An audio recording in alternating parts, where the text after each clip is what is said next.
Suis-je conscient du don immense que je porte en moi grâce au baptême?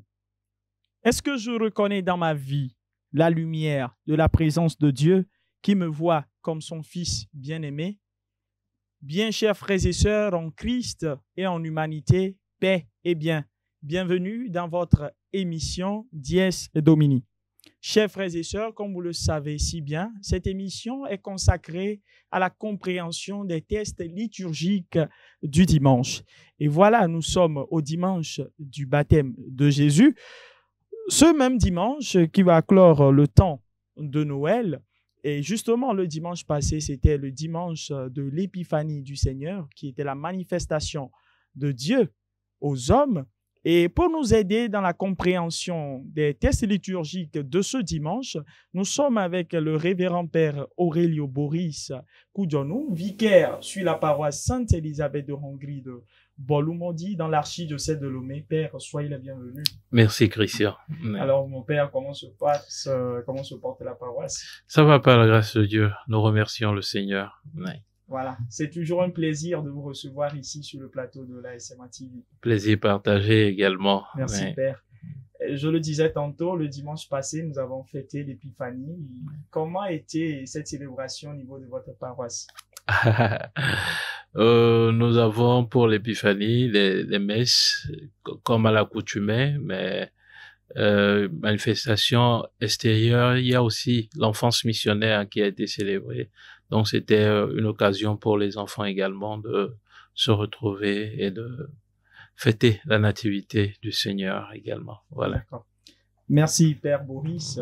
Bien chers téléspectateurs de la SMA Togo TV, comme vous le savez, nous allons maintenant passer à la lecture de l'évangile de ce dimanche, évangile tiré de Saint Luc au chapitre 3, du 15e au 16e verset, du 21e au 22e verset.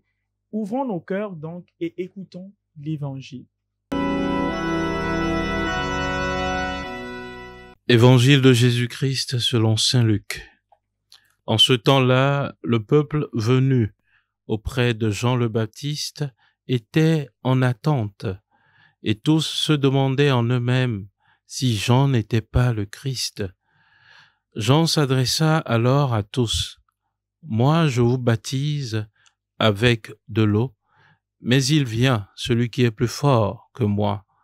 Je ne suis pas digne de dénouer la courroie de ses sandales. Lui vous baptisera dans l'Esprit Saint et le feu. » Comme tout le peuple se faisait baptiser, et qu'après avoir été baptisé lui aussi, Jésus priait.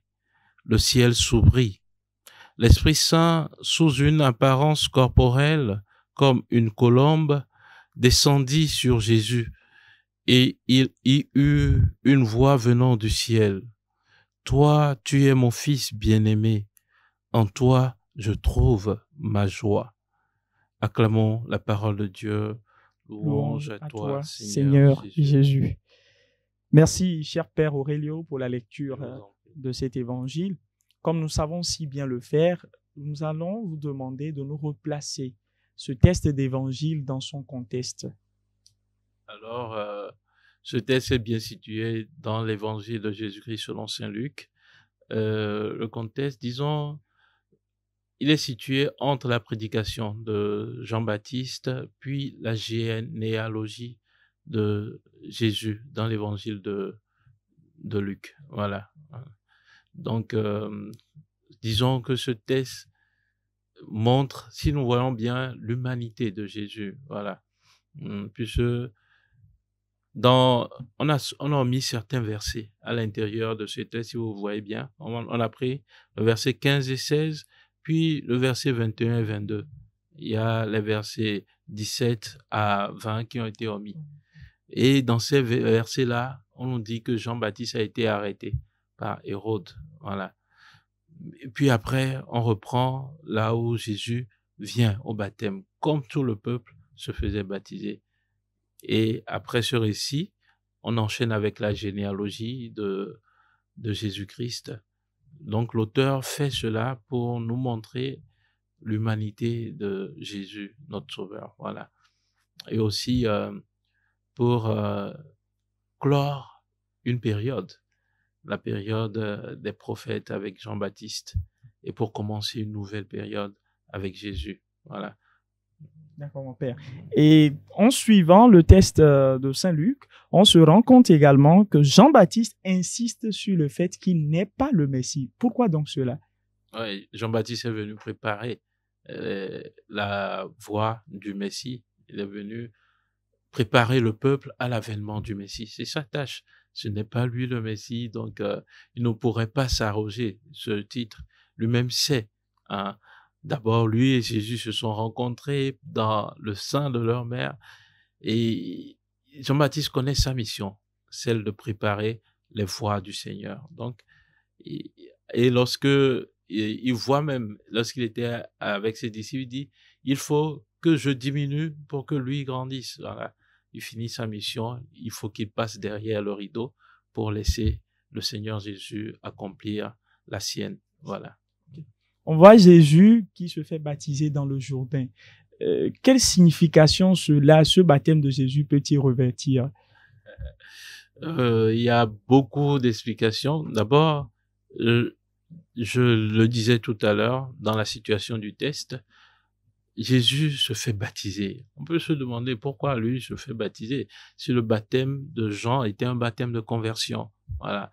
Donc Jésus se fait baptiser pour se faire solidaire à l'humanité, hein, au commun des mortels. Et le texte le dit, comme tout le peuple se faisait baptiser, voilà. Comme tout le monde se faisait baptiser, Jésus aussi vient se faire baptiser pour se faire un avec ce peuple-là, pour ne pas être en marge de ce peuple qu'il est venu lui-même sauver. Voilà. Et cette solidarité, autant pour moi, va jusqu'à la croix. Nous le disons, que c'est nos péchés qu'il a portés à la croix. Donc, au début de cette mission, il annonce qu'il est solidaire du genre humain. Et jamais il n'a abandonné cette humanité, ce genre humain jusqu'à la croix. Voilà. Donc, il se fait solidaire du genre humain. Voilà pourquoi il se fait baptiser.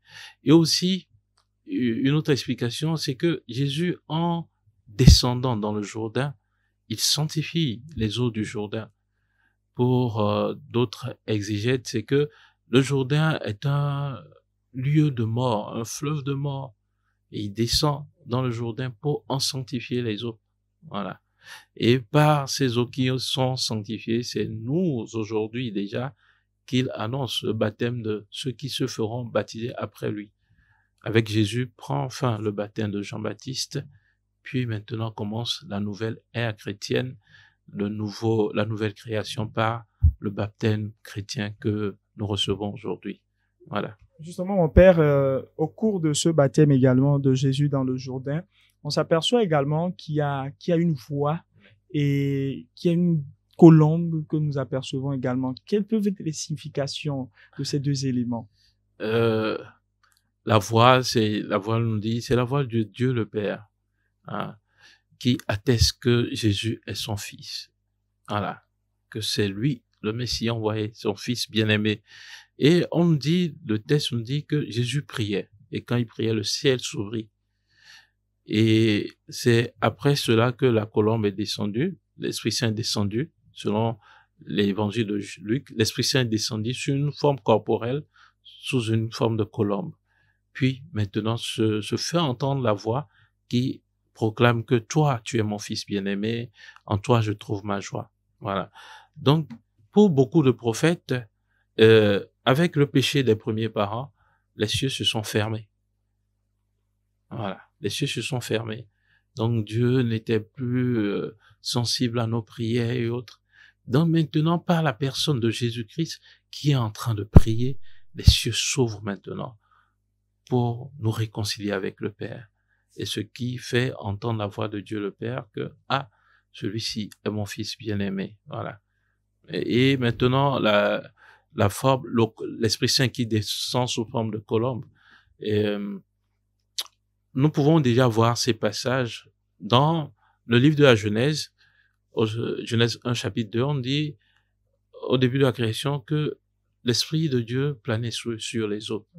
Et lorsque nous descendons dans le Talmud, ce livre juif, nous voyons que eux, ils disent même que l'Esprit descend sous forme de colombe, il plane sous forme de colombe sur les eaux.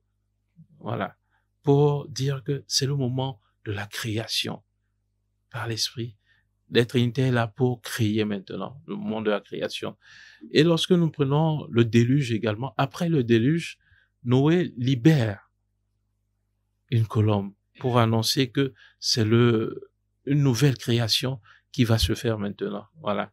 Donc, ces signes sont là pour nous dire que par le baptême, c'est une nouvelle ère qui s'ouvre à nous, une nouvelle création. Voilà, je l'avais dit, que par le baptême de Jésus, prend fin l'ère prophétique avec Jean-Baptiste et nous commençons une nouvelle ère. Voilà. Bien, mon père, alors quel est ce rapport que nous pouvons établir entre le test de l'Évangile et les autres tests de ce dimanche, en l'occurrence la première lecture tirée du livre d'Isaïe et la deuxième lecture de Saint Paul à Tite? Oui, le test de la première lecture tirée du livre d'Isaïe, oui. Le Seigneur nous dit « Consolez, consolez mon peuple ». Et lorsque nous voyons dans ce passage, il y a les attributs « mon peuple, votre Dieu ». Mon peuple, votre Dieu. Donc Dieu se rappelle de ce peuple. Dieu se fait, il dit ça, c'est mon peuple. Et de même, par le baptême dans l'Évangile, nous voyons par le baptême que Dieu vient vers son peuple. Les cieux s'ouvrent et Dieu vient vers son peuple. Et par le baptême chrétien, nous savons que nous sommes faits fils de Dieu, enfants de Dieu. Donc, il y a cette alliance qui s'établit dans le baptême déjà. Donc, il y a ce rapport que nous pouvons faire entre l'Évangile et la première lecture qui nous est donnée. Également, il y a ce rapport de la personne de Jésus-Christ. Voici votre Dieu, voici le Seigneur. Il vient avec puissance, son bras lui soumet, tout, voilà. Et dans la personne de Jésus-Christ, nous voyons que tout cela s'accomplit. Également, dans la deuxième lecture qui nous est proposée en méditation ce jour, Saint Paul nous dit, la grâce de Dieu s'est manifestée pour le salut de tous les hommes. Le baptême est destiné à tous les hommes. Voilà. Tous ceux qui croient au Seigneur Jésus-Christ. Et dans la fin, vers la fin de l'évangile, Saint Paul nous dit, par le bain du baptême, vers la fin de la deuxième lecture, autant pour moi, par le bain du baptême, il nous a fait renaître et nous a renouvelés dans l'Esprit Saint. Voilà. Cet esprit, Dieu l'a répandu sur nous en abondance. Cet esprit est donné à tout baptisé. Voilà. Donc, il y a ces rapports que nous pouvons déjà faire entre les tests qui nous sont donnés en méditation aujourd'hui. Père Boris, nous constatons pour la majeure des parties dans nos églises aujourd'hui que nombreux sont ces baptisés et ces catéchumènes qui reçoivent ce sacrement de baptême. Et puis, après 2 ou 3 années, on ne les retrouve plus à la célébration, dans les activités liturgiques, paraliturgiques, qui sont à la maison. Et il y a de ceux-là qui prennent maintenant d'autres chemins vers d'autres églises, si on peut le dire entre griffes ainsi. Quelles peuvent être les causes? Est-ce que peut-être c'est un manque de sous-information, de formation sur l'importance réelle du baptême? Oui, les causes, elles sont partagées du côté de l'Église comme institution et du côté familial également. Voilà, la première, la famille, c'est l'Église domestique, comme nous l'appelons. Donc, est-ce que nous prenons conscience de ce que nous recevons dans le baptême? Par exemple, vous demandez à des chrétiens, qu'est-ce que nous recevons dans le baptême? Le baptême nous donne quoi? Ils seront là à vous regarder. Ils vont penser, le baptême nous pardonne du péché originel, et puis. Non. Par le baptême, tout ce qui s'est accompli dans le baptême de Jésus-Christ s'accomplit individuellement dans nos vies. Chaque chrétien reçoit l'Esprit Saint. Et Dieu le confirme comme son Fils. Et le baptême nous purifie de nos péchés. Voilà. Donc, il y a d'abord ces 2 dimensions du baptême qui nous purifie du péché et nous donne l'Esprit Saint. Et c'est cet esprit qui fait de nous des fils, comme nous le dit Saint Paul dans la lettre aux Romains, chapitre 8, versets 14 et 15, et dans la lettre aux Galates également, chapitre 4. C'est cet esprit qui fait de nous des fils et qui nous permet de crier Abba vers le Père. Et Saint Paul dit dans la lettre aux Romains, chapitre 8, verset 15, que l'Esprit Saint atteste à notre esprit que nous sommes fils de Dieu. Alors, si nous ne savons pas que nous recevons cet Esprit Saint-là dans le baptême, nous sommes les plus à plein droit. Voilà. Il est important pour nous de reconnaître ce que nous recevons dans le baptême, toutes les richesses que nous recevons dans le baptême. Tout part de là. C'est le porche, ou bien la porte des sacrements, le porche de la vie chrétienne. Tout part de là. Et si cette base est faussée, alors notre vie chrétienne va basculer, quoi. Voilà. Donc, il est important de redécouvrir pour chaque chrétien, ce sacrement d'initiation, ce sacrement de vie, cette porte sur la vie éternelle qu'est le baptême, quoi. C'est très important. Hein. Mon père, quel est le message central que vous souhaitez partager avec nos chers téléspectateurs? Je crois que vous venez de dégrainer peut-être une partie de votre message. Ah oui. Donc, peut-être vous aurez un ajout sur ce qu'il faut retenir concrètement de ce dimanche du baptême de Jésus pour nous chrétiens aujourd'hui. Que pouvons-nous retenir concrètement? Vous l'avez dit au début, ce dimanche clôt le temps de Noël.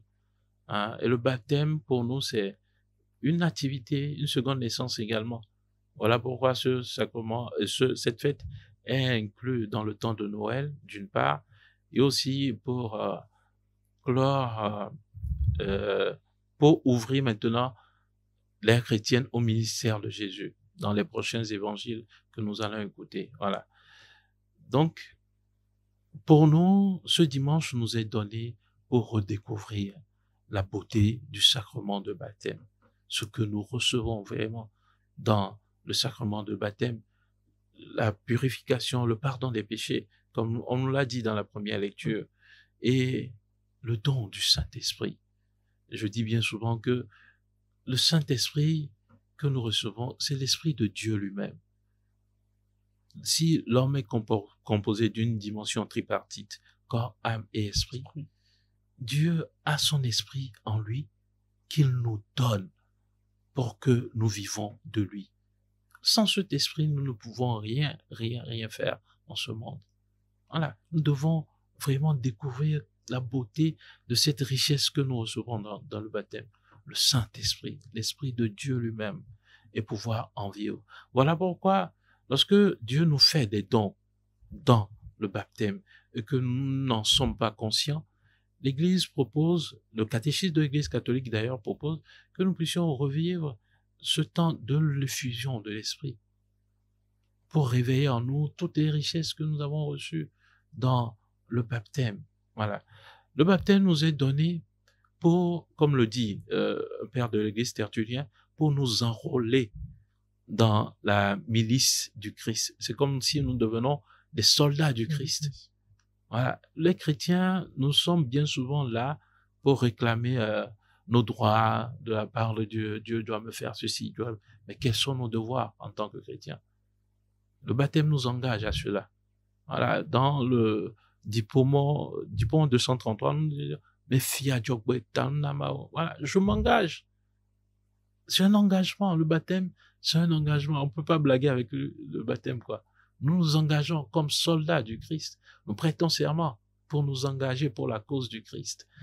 Également, le baptême nous donne d'exercer dans la personne du Christ. Dans l'évangile de Marc au chapitre 15, je pense verset 16, il nous dit que allez de toutes les nations, faites des disciples. Ceux qui croiront et se feront baptiser et deviendront croyants. Et voici les signes qui accompagneront ceux qui deviendront croyants. En mon nom, ils chasseront les démons, ils imposeront les mains aux malades et ceux-ci s'en trouveront guéris. Et s'ils boivent un poison, cela ne leur fera aucun mal. Ils tiendront des serpents dans leurs mains. aujourd'hui, le chrétien peut se demander où est-ce que j'en suis? Est-ce que ces signes-là s'accomplissent dans ma vie? Ouais. Cela doit pouvoir nous interpeller. Mon baptême, qu'est-ce que j'en fais? Est-ce que c'est simplement de l'eau qu'on a versée sur ma tête? Non.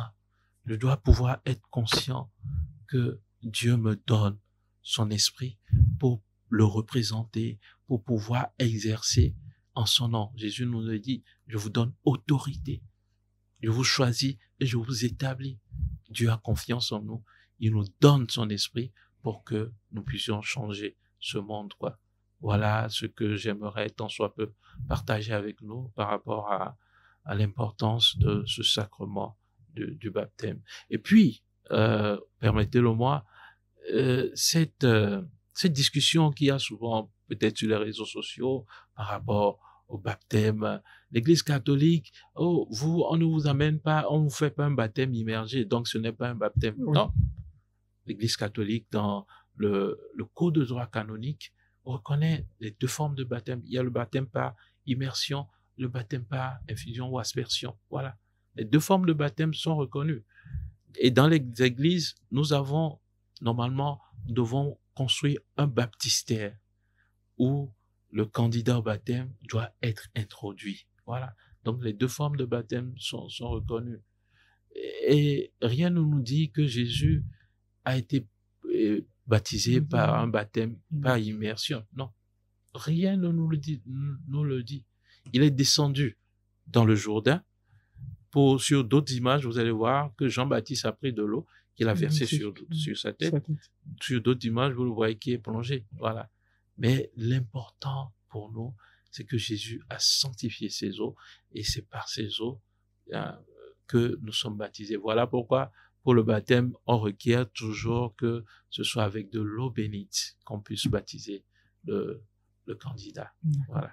Merci beaucoup, Père Aurélio, d'avoir répondu favorable à notre invitation et de nous avoir aidé à mieux comprendre les textes liturgiques de ce dimanche. Je vous en prie. Bien de choses à tous vos paroissiens. Merci beaucoup. Je ne manquerai pas. Merci. Bien, chers téléspectateurs de la SMA Togo TV, frères et sœurs, le baptême de Jésus est une révélation de la Trinité et une invitation à renouveler notre propre baptême. Par lui, nous sommes appelés à vivre comme des enfants bien-aimés de Dieu, remplis de l'Esprit Saint et engagés dans la mission. Donc, que cette liturgie nous inspire à accueillir pleinement l'amour du Père et à suivre le Christ sur son chemin de salut. Restons unis dans la prière et la foi. Merci à vous qui nous avez suivis. Merci également à toute l'équipe technique en place. Merci au Père directeur, Père Éric Potor. Et bonne fête du dimanche, du baptême de Jésus à tous et à toutes. Et jusque-là, portez-vous bien, que la grâce de Dieu vous accompagne toujours. Au revoir.